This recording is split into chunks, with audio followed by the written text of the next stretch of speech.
Hi അസ്സലാമു അലൈക്കും. ഇന്ന് ഞാൻ വളരെ എളുപ്പത്തിൽ ഉണ്ടാക്കാൻ പറ്റുന്ന ഒരു പുഡിങ്ങിൻ്റെ റെസിപ്പിയാണ് കാണിക്കുന്നത്. അതിനു വേണ്ടി ഇതുപോലെ ഒരു ബിസ്ക്കറ്റും മിൽക്ക് മെയ്ഡും ഫ്രഷ് ക്രീമും ഇതുപോലെ ഞാൻ ക്രീം ചീസാണ് എടുത്തത്, അതും എടുത്താൽ മതി. പിന്നെ ബിസ്ക്കറ്റ് നന്നായി ഒന്ന് പൊടിച്ചെടുക്കുക. ബിസ്ക്കറ്റ് നമുക്ക് ഇഷ്ടമുള്ള ബിസ്ക്കറ്റ് എടുക്കുക. അതിലേക്ക് കുറച്ച് ബട്ടറും ചേർത്ത് ഒന്ന് നന്നായി ഇതുപോലെ മിക്സാക്കിയിട്ട് നമുക്കിതുപോലെ ഒന്ന് സെറ്റാക്കാൻ വേണ്ടി വെക്കുക. സെറ്റ് ചെയ്താൽ മതി കേട്ടോ. എന്നിട്ട് അതൊന്ന് തണുപ്പിച്ചതിന് ശേഷം അതിൻ്റെ മുകളിലേക്ക് ഇതുപോലെ നട്സ് ഇട്ട് കൊടുക്കുക. നട്സ് ഓപ്ഷനിലാണ്, പക്ഷേ അത് ഇട്ട് കഴിഞ്ഞാൽ കഴിക്കാൻ കൂടുതൽ ടേസ്റ്റാണ്. അപ്പോൾ അത് ഇട്ട് നമുക്കതൊന്ന് ഫ്രിഡ്ജിൽ വെക്കാം. പിന്നെ ഈ ക്രീം ചീസും പിന്നെ മധുരത്തിന് ആവശ്യമായ മിൽക്ക് മെയ്ഡും ചേർത്ത് ഇതേപോലെ ഈ ഫ്രഷ് ക്രീമും കൂടി ചേർത്ത് കൊടുക്കാം. ഫ്രഷ് ക്രീം കുറച്ച് ബാക്കി വെച്ചാൽ മതി, ബാക്കി ഫുള്ളായിട്ട് ഞാൻ ഇട്ട് കൊടുത്തിട്ടുണ്ട്. അത് ലാസ്റ്റ് ഒരു ആവശ്യമുണ്ട്. പിന്നെ അത് നന്നായി ഞാനിപ്പം മിക്സിയിലാണ് അതെല്ലാം കൂടി ഒന്ന് അടിച്ചെടുത്തത്.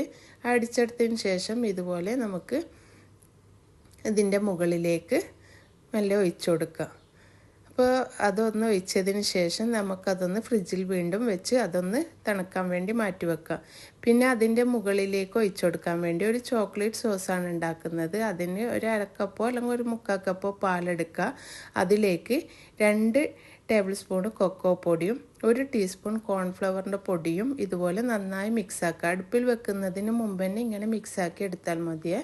പിന്നെ അതിലേക്ക് നമുക്ക് ഇതുപോലെ ഞാൻ കുറച്ച് ചോക്ലേറ്റും കൂടി ചേർത്ത് കൊടുക്കുന്നുണ്ട്. അത് നിങ്ങളുടെ കയ്യിൽ ചോക്ലേറ്റ് ഉണ്ടെങ്കിൽ അതന്നെ ഒന്ന് മെൽറ്റാക്കിയിട്ട് അതിൻ്റെ മുകളിൽ ഒഴിച്ചു കൊടുത്താൽ മതി. എൻ്റെ കയ്യിൽ അത്ര ചോക്ലേറ്റ് ഇല്ലാത്തത് കൊണ്ടാണ് ഞാൻ ഇതുപോലെ ഒരു സോസാക്കിയത്. അതിൻ്റെ മുകളിൽ കുറച്ച് അധികം ഒഴിച്ചു കൊടുക്കുന്നത് കൊണ്ടാണ് ഇങ്ങനെ ഒരു സോസാക്കി ഒഴിച്ചു കൊടുത്തത്. അതിപ്പോൾ ഇതുപോലെ അടുപ്പത്ത് വെച്ച് നമുക്കതൊന്ന് ഇതുപോലെ നന്നായി ഒന്ന് കുറുക്കിയെടുക്കാം. ഇനി അതിലേക്ക് നമുക്ക് കുറച്ച് മിൽക്ക് മെയ്ഡ് കൂടി ചേർത്ത് കൊടുക്കാം. പിന്നെ അതിലേക്ക് ഞാൻ ഈ മിൽക്ക് മെയ്ഡ് ചേർത്ത് അതിലേക്ക് പിന്നെ കുറച്ച് ഫ്രഷ് ക്രീമും കൂടി ചേർത്ത് കൊടുത്തിട്ടുണ്ട്. അപ്പോൾ നേരത്തെ എടുത്ത ഫ്രഷ് ക്രീമിൽ നിന്ന് കുറച്ചൊരു 1 ടീസ്പൂണോ 2 ടീസ്പൂണോ ആറ്റം ചേർത്താൽ മതി. അതും കൂടി ചേർത്തിട്ട് ഇതുപോലെ മിക്സാക്കി എടുക്കുക. എന്നിട്ട് നമുക്ക് ഈ സെറ്റായ പുഡിങ്ങിൻ്റെ മുകളിലേക്ക് ഈ ചോക്ലേറ്റ് സോസ് ഇതുപോലെ ഒഴിച്ചു കൊടുക്കാം. നമുക്കിതിപ്പോൾ ചൈന ഗ്രാസോ അതുപോലെ ജലാറ്റിനൊന്നും ഇല്ലാതെ തന്നെ ഈ പുഡിങ് ആക്കിയെടുക്കാൻ പറ്റുന്നതാണ്. അതുപോലെ നല്ല ടേസ്റ്റുമാണ്. പെട്ടെന്ന് ആക്കിയെടുക്കാനും പറ്റും. ഒരു 5 മിനിറ്റ് സമയം അത്രേ വേണ്ടു. കുട്ടികൾക്ക് തന്നെ ആക്കിയെടുക്കാൻ പറ്റുന്ന ഒരു പുഡിങ്ങാണ്.